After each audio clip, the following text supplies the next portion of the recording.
안녕하세요. 올 가을에 결혼식을 올릴 뻔한 30대 초반의 여성입니다. 다른 여자들처럼 저도 저만을 위한 한 사람을 기다려왔고, 그게 바로 지금의 남자친구, 그러니까 지금은 헤어진 남자친구라고 생각했네요. 하지만 저만을 위한 남자라고 생각했던 남자친구는 저보다는 오히려 여동생만을 위한 오빠에 가까웠어요. 제가 미쳤다고 그 눈물 나는 우애에 끼어드나요? 어머님과 그 잘난 여동생에게 남자친구 고이 반납했습니다. 저와 헤어진 남자친구는 중학교 동창입니다. 저희가 다닌 중학교는 남녀공학이었고 남자친구는 제 짝꿍이었어요. 친하지는 않았습니다. 남자친구는 공부에 관심도 없었고 성적도 좋지 않았던 반면 저는 공부도 잘했고 성적도 좋았거든요. 한마디로 너무 다른 두 사람이었습니다. 상황이 그렇다 보니 남자친구도 저에게 관심이 없었고 저도 남자친구에게 관심이 없었습니다. 그런 저희가 다시 만나게 된 건 대학교를 졸업한 이후예요. 중학교 때 친구들 중 나서기를 좋아하던 몇몇이 모이자며 연락을 해왔거든요. 나갈지 말지 고민하고 있던 찰나에 한 친구가 혼자 나가기는 쑥스러우니 제발 같이 가달라고 통사정을 해왔습니다. 저도 다른 친구들이 어떻게 살고 있는지 궁금한 마음에 갈등하고 있었으니 못 이기는 척 같이 나가주었어요. 그리고 그곳에서 남자친구와 다시 마주하게 되었습니다. 어린 시절 까무잡잡하고 장난기가 흘러넘치던 남자친구는 키도 훌쩍 크고 자신감 넘치는 남자로 변해 있었어요. 나중에 데이트를 하면서 남자친구에게 들었는데 남자친구 눈에도 제가 많이 달라 보였다고 해요. 예뻐진 외모에 말투도 세련되어져서 정신을 차릴 수가 없었다나요. 아무튼 세월이 지난 탓인지 달라진 외모 탓인지 저희는 서로 누가 먼저랄 것 없이 반가워했고 연락처도 주고받았어요. 서로 다니던 회사가 멀지 않았기에 며칠 뒤 맥주라도 한잔하자며 약속을 잡게 되었습니다. 그렇게 다시 만난 남자친구와 저는 그동안 서로 어떻게 무엇을 하며 지냈는지 이야기를 나누게 되었어요. 둘 다 다음날 출근을 해야 했기에 한두 시간만 가볍게 이야기를 나누자고 했었는데 문득 시간을 보니 어느새 4시간이 훌쩍 지나 있었어요. 남자친구는 어땠는지 모르겠지만 그때 저는 어쩌면 우리가 더 진지한 사이가 될지도 모르겠다는 생각이 들었습니다. 길다면 긴 4시간 동안 저는 조금도 지루함을 느끼지 못했거든요. 그리고 역시나 제 예감대로 저희는 얼마 지나지 않아 연인 사이가 되었습니다. 비록 같은 중학교를 나오긴 했어도 남자친구에 대해서 제가 모르는 것들이 정말 많더라고요. 기억 속 장난꾸러기로 남아있던 남자친구는 겪어보니 오히려 다정하고 섬세한 사람이었습니다. 특히 가족을 생각하는 마음이 극진했어요. 사귄 지 얼마 되지 않았을 때 일입니다. 아무래도 연애 초반이다 보니 짬짬이 문자로 시시콜콜한 이야기를 주고받고 있었거든요. 그런데 출근한 지 얼마 되지 않은 남자친구가 반차를 쓰고 집에 간다고 하더라고요.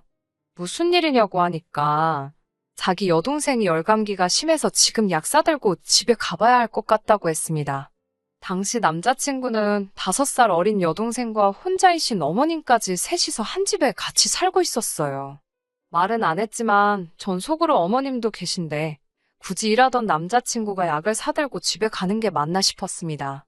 심각하게 아프면 병원에 가야지 오빠가 간다고 해서 낫는 게 아니잖아요. 하지만 연애 초반에 괜히 그런 소리를 하면 제가 어떻게 보일지 몰라서 아무 말도 하지는 않았어요. 결국 이튿날 남자친구와 문자를 하다가 전날 있었던 일에 대해서 물었습니다. 동생이 얼마나 아팠길래 반차까지 쓰고 갔어야 했냐고요. 그러자 남자친구가 멈칫하더니 좀 유난스러워 보였냐고 묻더라고요. 그러면서 예전 여자친구와도 이런 문제 때문에 자주 싸웠었다며 혹시라도 제 마음에 걸리면 지금 말해달라고 했습니다. 일을 크게 만들려던 건 아닌데 이야기가 엉뚱한 곳으로 튀는 것 같아서 아차 싶었지만 기왕 이야기가 나온 거 확실히 해두는 게 낫겠다 싶더군요. 아프다니 당연히 걱정도 되었지만 동시에 어머님도 집에 계신데 굳이 당신이 간다니 좀 유별나다 싶기는 했다고 말했습니다. 그러자 남자친구는 짧게 한숨을 내쉬더니 이해해달라는 건 아니지만 자기 가족 이야기를 해주고 싶다더군요. 그렇게 의도치 않게 남자친구의 가족 이야기를 듣게 되었습니다. 남자친구와 제가 중학교를 졸업하고 얼마 지나지 않았을 무렵 저도 남자친구의 아버님이 돌아가셨다는 소문은 들었습니다. 왜 돌아가셨는지는 몰랐는데 남자친구의 말로는 스스로 세상을 등지셨다더군요. 갑작스러운 아버님의 죽음으로 집안은 말 그대로 쑥대밭이 되었고 아무도 알지 못했던 빚이 여기저기서 터져나왔답니다. 여러 사람들이 고인이 생전에 빌려간 돈이 있었다며 돈 내놓으라고 쫓아왔고요. 평생 집안일만 하시던 어머님도 그렇고 남자친구도 고작 17살이었으니 두 사람이 무엇을 얼마나 할 수 있었겠어요. 그때부터 어머님은 닥치는 대로 돈 되는 일을 하시면서 생활을 꾸려나가셨고 대신 남자친구에게는 제발 공부를 하라고 빌다시피 부탁을 하시더랍니다. 그런 어머님을 보고 정신이 든 남자친구는 이를 악물고 죽어라 공부만 했대요. 다행히 공부머리가 아예 없던 건 아니었는지 손에 꼽히는 대학에 들어갔고 지금은 알다시피 좋은 회사에 다니게 되었다고요. 남자친구의 이야기를 듣고 있으니 저는 남자친구에 비하면 순탄하게 인생을 살아왔다는 생각이 들었습니다. 저에게는 사업을 하시는 아버지와 유치원을 운영하시는 어머니가 계세요. 저희 부모님은 두 분이 결혼을 하실 때부터 아들이건 딸이건 관계없이 하나만 낳아 최선을 다해 기르기로 하셨답니다. 덕분에 저는 외동딸로서 어린 시절부터 유복한 환경에서 많은 것들을 누리고 경험하며 자랄 수 있었습니다. 구구절절 전부 다 설명할 수는 없지만 명문고를 나와 미국으로 건너갔고 그곳에서 대학교를 졸업한 뒤 한국으로 돌아와 가구회사에 들어갔어요. 남편을 만났을 때는 가구 디자이너로 활동하고 있었고요. 아무튼 이제는 다 지나간 이야기라면서 담담하게 이야기하는 남자친구를 보고 있으니 안쓰럽고 속상했습니다. 그런 힘든 시기가 있는 줄은 꿈에도 생각지 못했으니까요. 진작에 그런 상처를 눈치채지 못한 제 자신이 한심하고 미울 정도였어요. 남자친구가 덧붙이기를 그 힘든 시절에 어머님과 자기가 동생을 많이 못 챙겨서 그런지 동생은 지금도 자기 밥그릇도 제대로 못 챙기고 산답니다. 그래서인지 지금도 여동생을 보고 있으면 늘 마음이 짠하고 안쓰럽대요. 남자친구의 설명을 듣고 나니 어느 정도는 납득을 할 수 있었습니다. 남자친구의 여동생이 정말로 어떤 사람인지 알기 전까지는 그랬네요.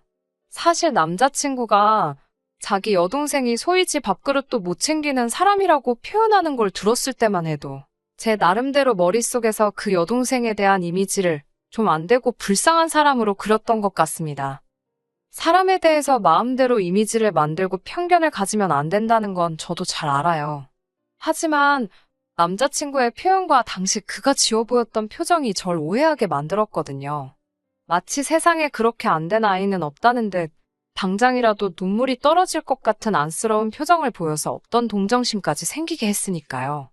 그런데 막상 만나본 남자친구의 여동생은 정말이지 어떻게 설명해야 할지 모르겠네요.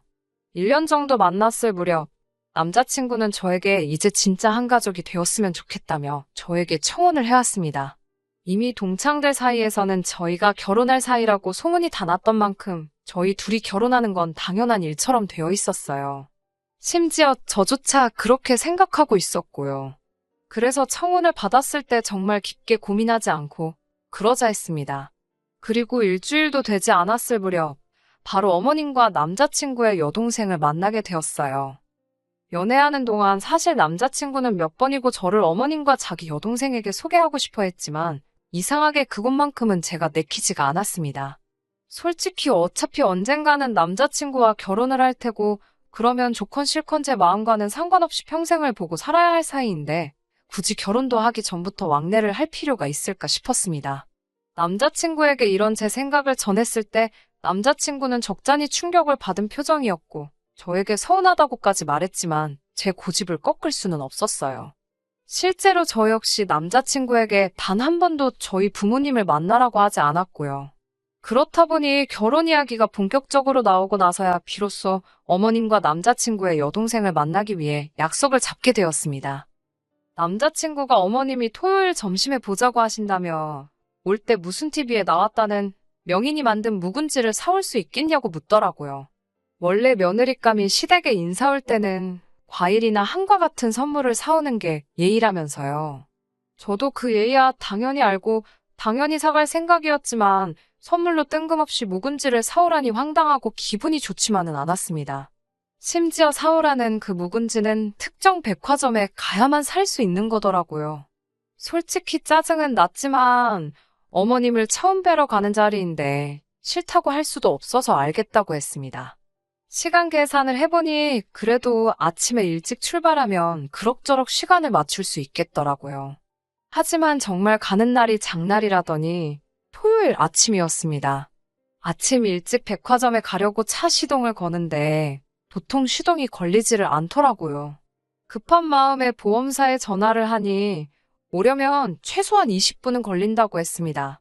친구하고의 약속이면 미루기라도 해보겠지만 처음 시댁에 인사 가는 자리인데 그 어떤 핑계도 대고 싶지 않았고 당연히 늦기도 싫었습니다.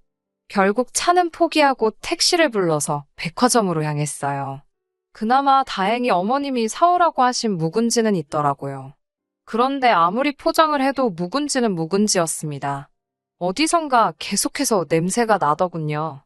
도저히 이걸 들고 택시를 탈 수는 없겠다 싶어서 걱정을 하니 직원이 퀵서비스로 보내줄 수 있다고 했습니다. 3시간 내로 도착할 거라면서요. 비록 저보다 묵은지가 늦게 도착하겠지만 그래도 그게 최선의 방법이다 싶었어요. 정말이지 이 일로 그렇게 욕을 먹을 줄은 몰랐어요. 시댁에 도착하니 어머님께서 문을 열어주셨습니다. 오느라 고생했다 하시면서 시선은 제 손으로 향하시더라고요. 그리고는 제 비어있는 양손을 발견하시곤 살짝 언짢으신 목소리로 왜 빈손이냐고 물으셨어요. 첫 질문이 묵은지라서 꽤나 당황스러웠습니다. 저는 묵은지는 택배로 오고 있다고 했습니다. 차가 고장이 나서 도저히 직접 가지고 올 수 없었다고요. 그러자 어머님께서는 알겠다 하시면서도 직접 들고 오는 수고도 다 정성이라면서 다음부터는 좀 더 정성 있는 모습을 볼 수 있으면 좋겠다고 하셨습니다.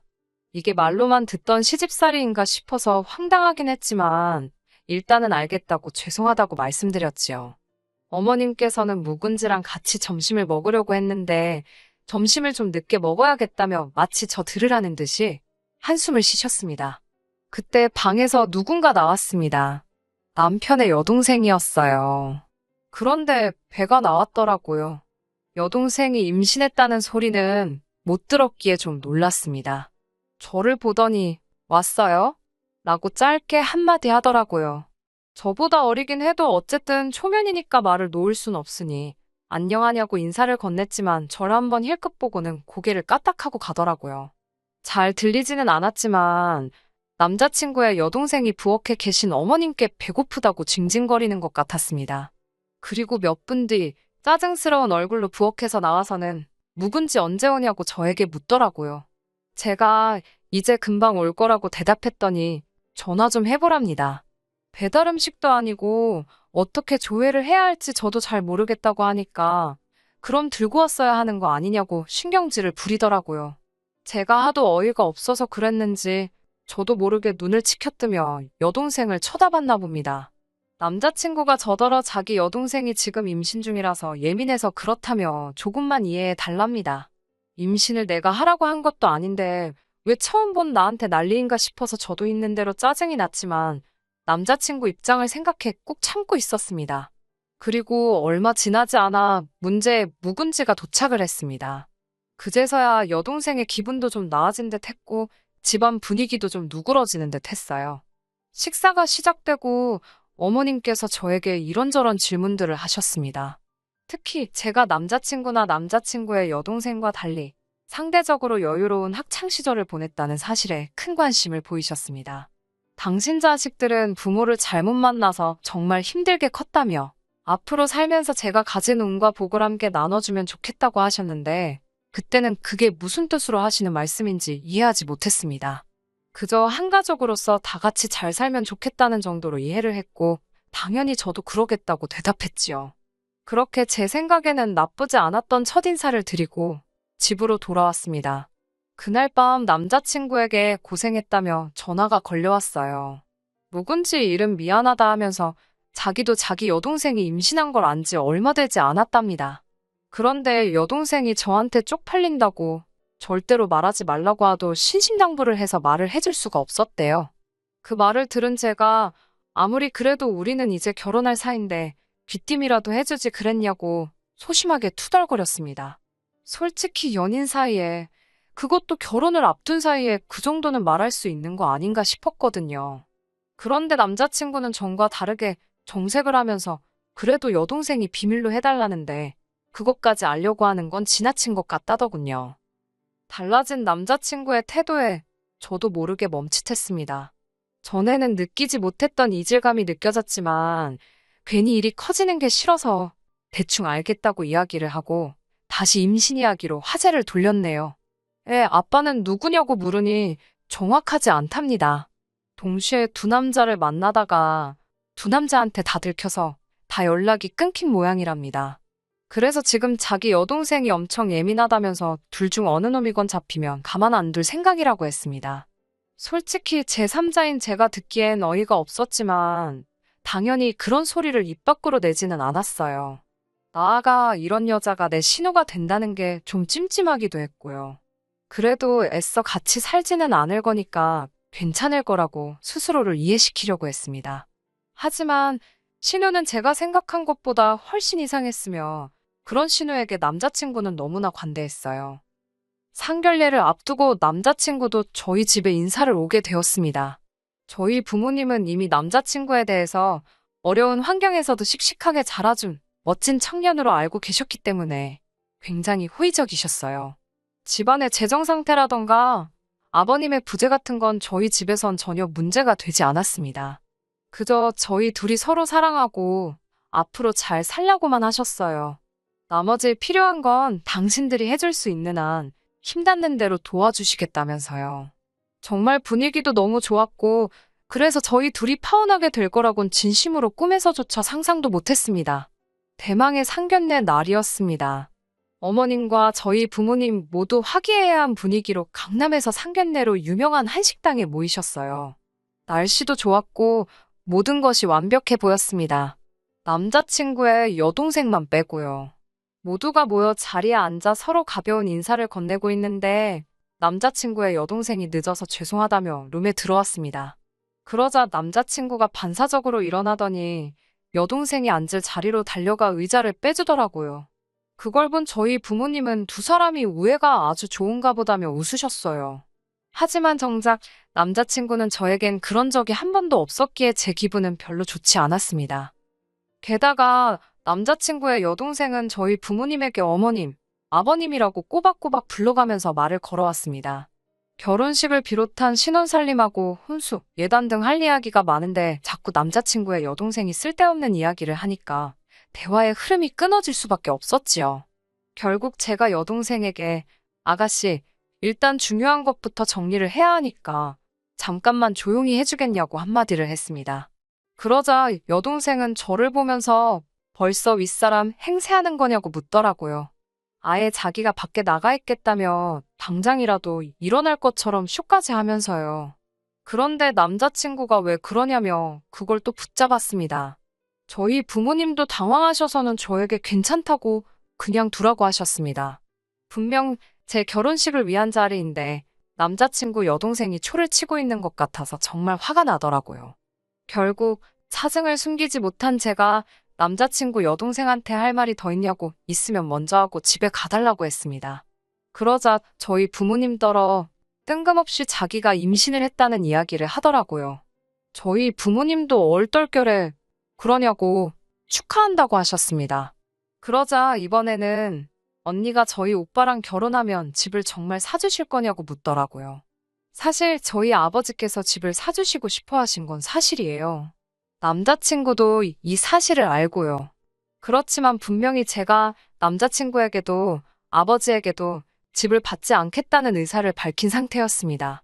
그런데 남자친구의 여동생이 그런 소리를 하니 황당했어요. 저희 아버지께서도 그게 왜 궁금하냐고 물어보시더군요. 그러자 남자친구의 여동생이 한다는 소리가 아주 가관이었습니다. 그 집 사주신다는 돈을 자기와 어머님께 달랍니다. 자기네 집 기둥뿌리 뽑아가는 값이라나요. 저는 제가 잘못 들은 줄 알았습니다. 제 귀를 의심했어요. 어처구니가 없어서 제가 아가씨가 무슨 자격으로 그 돈을 탐내냐고 물으니 옆에 있던 남자친구가 저더러 잠깐만 밖에서 이야기 좀 하자며 저를 불러내더라고요. 그 모습을 본 저희 어머니가 나가지 말라고 들을 필요도 없어 보인다며 저를 잡으셨습니다. 저희 어머니는 이미 화가 많이 나신 눈치였어요. 반면에 남자친구 어머님은 완전히 당신은 아무것도 모르겠다는 식이셨습니다.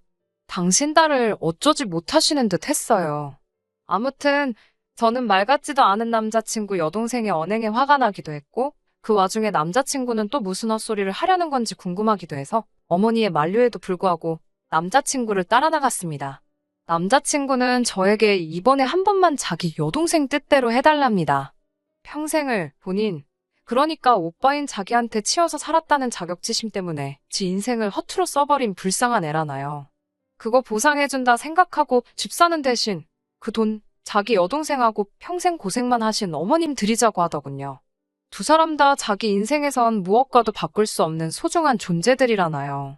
남자친구는 집값의 절반도 좋다면서 지나간 세월을 돌려줄 순 없으니 돈으로라도 보상을 해주자며 계속해서 저를 설득하려 들었습니다.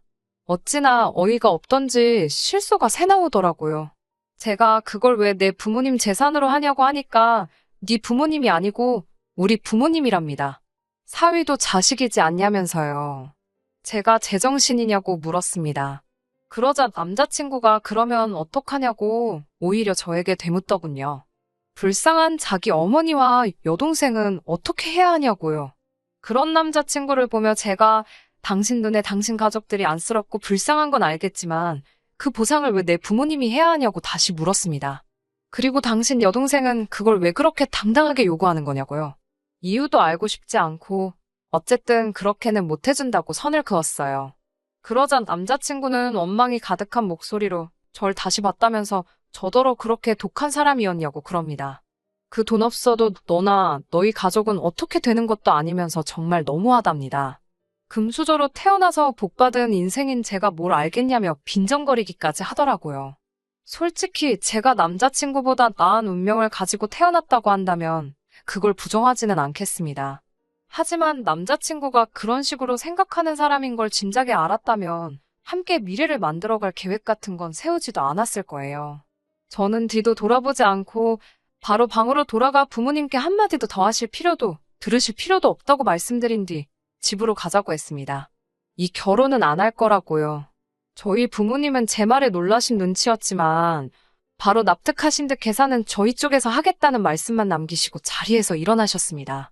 그제서야 어머님께서 뭔가 오해가 있는 것 같다며 좀 더 이야기를 하자고 잡으셨지만 소용없는 일이었어요. 남자친구의 여동생은 저에게 잘 보일 생각이 없는 거냐며 어이없다고 문자를 보내왔더라고요. 그 문자를 저희 어머니께 보여드리니 제정신이 아닌 것 같다면서 상종도 말라 하셨습니다. 저는 동창들 중 가까운 2명에게만 이러한 이유로 결국 파혼하게 되었다고 말했습니다. 소문이 날 걸 알고 있었고 아니나 다를까 금세 다들 알게 되었더라고요. 다행히 예약해놓은 것들이 많지 않아서 손해본 금액은 100만 원 미만이었기에 그냥 제가 안고 가기로 했습니다. 남자친구는 자기가 아무래도 말을 잘못한 것 같다면서 만나서 이야기하자고 몇 번이고 연락을 해왔지만 이번 일로 확실히 알겠더라고요. 단순히 경제적인 것뿐만 아니라 모든 면에 있어서 어느 정도라도 상황이 비슷한 사람끼리 만나는 게 왜 중요하다고 어른들이 말씀하시는지 말이에요. 헤어진 지 얼마 되지 않아서 불현듯 마음이 허할 때가 있긴 합니다만 그래도 생각했던 것보단 의외로 마음이 편하네요. 최선을 다해서 아낌없이 사랑했기 때문이겠지요. 후회는 없으니까 그걸로 됐습니다. 끝까지 들어주셔서 감사합니다. 오늘의 사연은 여기까지입니다. 구독과 좋아요, 알람 설정 부탁드리고 더 좋은 사연으로 다시 찾아뵙겠습니다.